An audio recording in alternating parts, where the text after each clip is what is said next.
Apocalypse of Peter.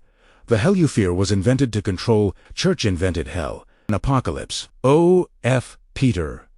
Hell is just your mind trapping itself. Among the leather-bound codices discovered at Nag Hammadi in 1945 was a text so dangerous to church theology that its very existence challenges the foundation of Christian fear-based control. The Apocalypse of Peter, written sometime between 100 and 200 Common Era, presents a vision radically opposed to everything the institutional church teaches about hell, judgment, and eternal punishment. This is not the same text as the canonical Apocalypse of Peter that appears in some early Christian lists. That Orthodox version describes elaborate tortures awaiting sinners in hell. This Gnostic version says the exact opposite.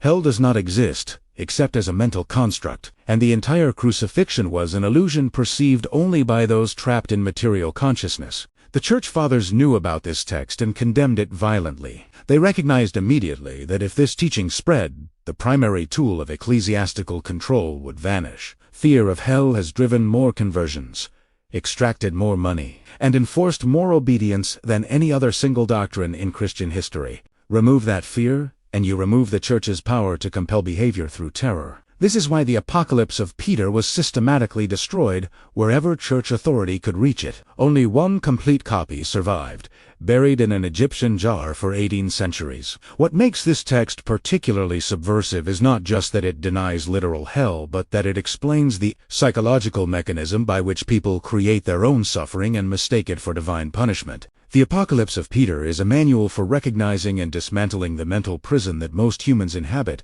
without realizing it. Jesus appears not as the suffering Savior dying for sins, but as the laughing sage demonstrating that physical reality, including physical death, has no power over consciousness that knows its true nature. This gospel does not ask you to believe different doctrines. It asks you to wake up from the nightmare you think is real and recognize that you've been torturing yourself with illusions while calling it God's judgment. The most shocking scene in the Apocalypse of Peter occurs during the crucifixion itself. Peter describes having a vision while watching Jesus being nailed to the cross. In Vision, Peter sees two figures. One is the physical body of Jesus suffering on the cross, bleeding, dying in apparent agony. But above this scene, Peter sees another Jesus, radiant with light, filled with joy, laughing. Peter is confused and asks which Jesus is real. The luminous Jesus responds that what Peter sees suffering on the cross is only the fleshly house,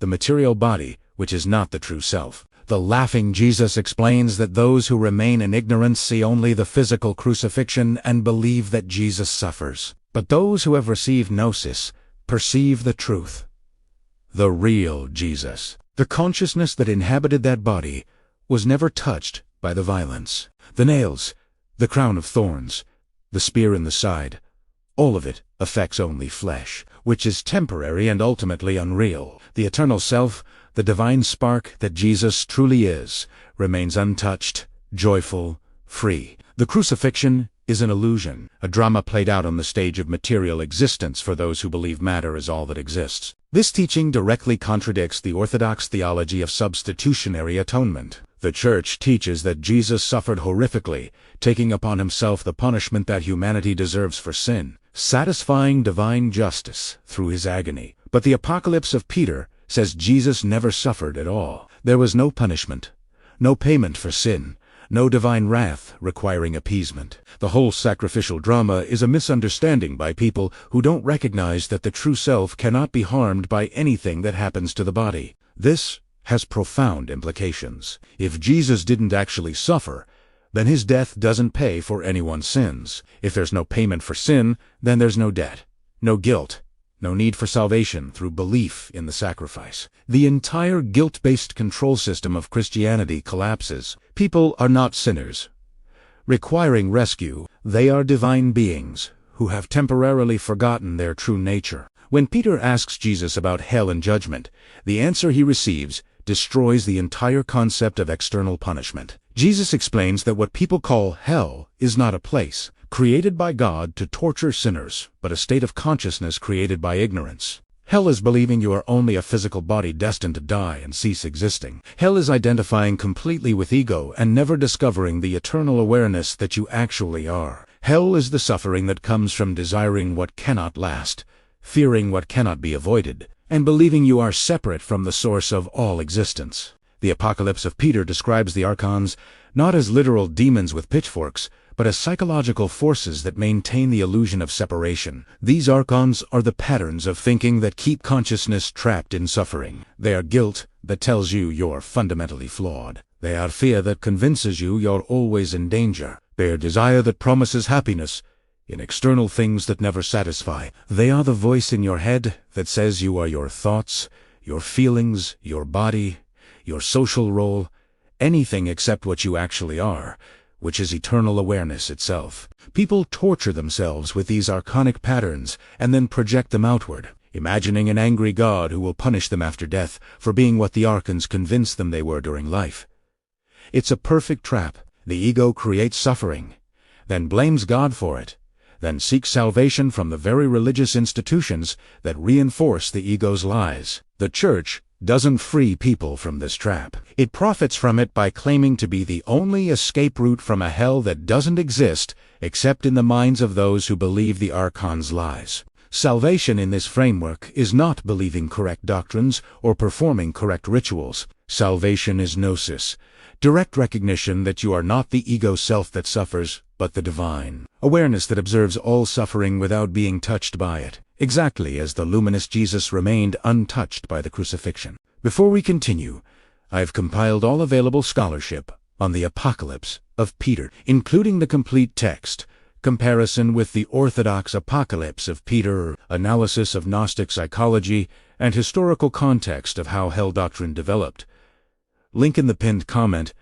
Read the actual text. See for yourself what they didn't want you to know. The Gnostic concept of archons is often misunderstood as ancient mythology, but it's actually sophisticated psychology disguised in mythological language. The archons are not literal supernatural beings ruling from other dimensions. They are the autonomous psychological patterns that most people mistake for their own thoughts and feelings. They are the subconscious programs running in your mind that you never consciously chose, but which control most of your behavior, reactions, and suffering. The archon of fear tells you that you are always in danger, that you must constantly defend yourself, that everyone is a potential threat. It generates anxiety about future events that haven't happened and may never happen. It keeps you trapped in fight-or-flight nervous system activation, perceiving enemies everywhere. The archon of desire tells you that you lack something essential, that happiness exists somewhere outside yourself if you can just acquire the right objects, achievements, or relationships. It drives compulsive seeking that never finds lasting satisfaction because the next desire always arises.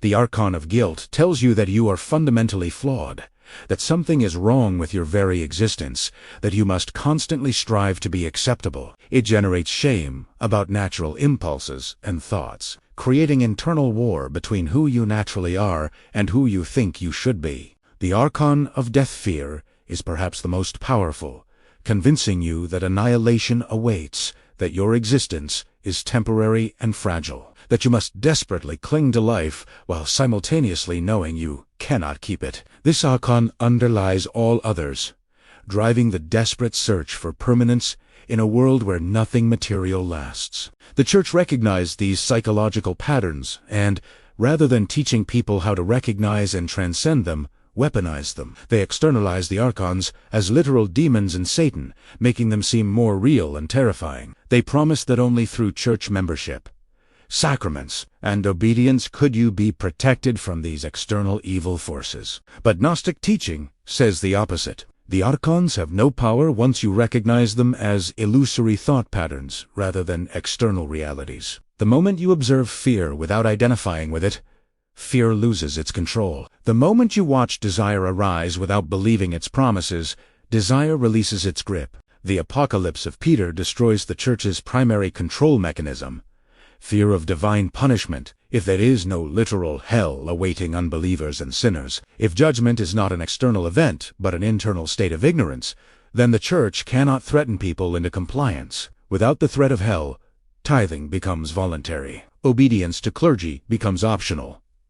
Participation in sacraments becomes unnecessary. The entire economic and political structure of institutional Christianity depends on people believing they need the church to escape hell. Early Christianity did not emphasize hell the way medieval and modern Christianity does. The concept developed gradually as the church gained political power and needed tools to control populations. Eternal conscious torment became official doctrine specifically to terrorize people into submission. The Apocalypse of Peter, by explaining hell as self-created mental suffering, removes this tool entirely. The Apocalypse of Peter delivers teachings that dismantle fear-based Christianity at its foundation. First, discovered at Nag Hammadi in 19. This Gnostic text dates to 100 to 200 Common Era, presenting radically different understanding of crucifixion and hell than Orthodox Christianity. Second, Peter's vision shows Jesus laughing above his crucifixion, explaining that his true consciousness was never touched by physical suffering,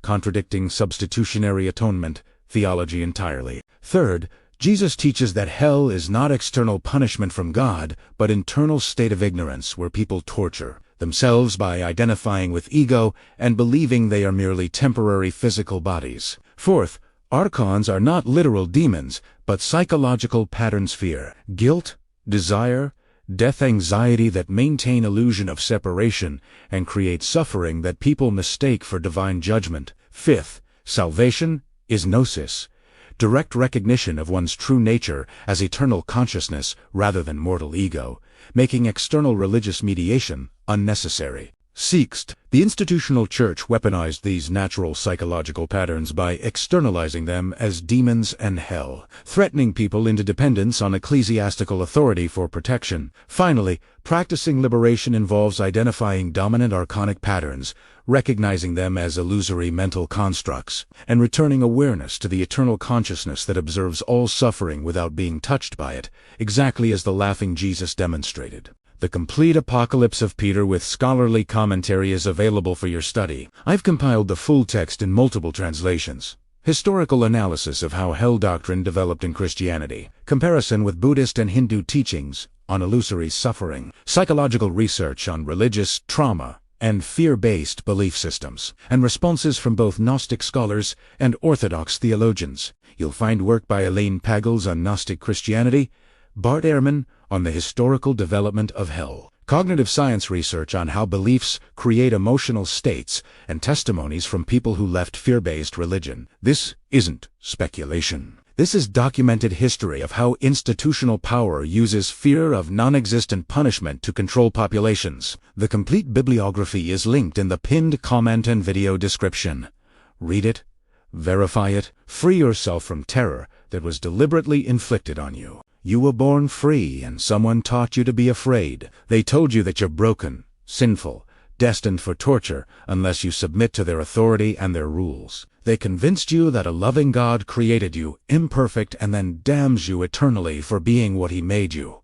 It's a lie. It was always a lie. And the Apocalypse of Peter proves they knew it was a lie even in the 2nd century. Comment: I'm free below if you're done living in terror of imaginary punishment. Share this with someone imprisoned by fear of hell who's ready to discover they were never in danger. Subscribe and turn on notifications, because we're dismantling every doctrine that institutional religion uses to control consciousness. Try the practice. This week, when fear arises, instead of believing it or fighting it, simply observe it. Say to yourself, "This is an archon, a pattern in my mind, not ultimate reality." Watch it without identifying with it. Notice that you are the awareness observing the fear, not the fear itself. That awareness cannot be harmed by anything, just as the laughing Jesus could not be harmed by crucifixion. You are that same consciousness. You were always that consciousness. You just forgot while identifying with the archonic patterns. Hell was invented to control you. Heaven is recognizing you were never what they said you were. The Apocalypse of Peter is your permission to stop suffering for imaginary sins. Welcome to freedom. Welcome, Om.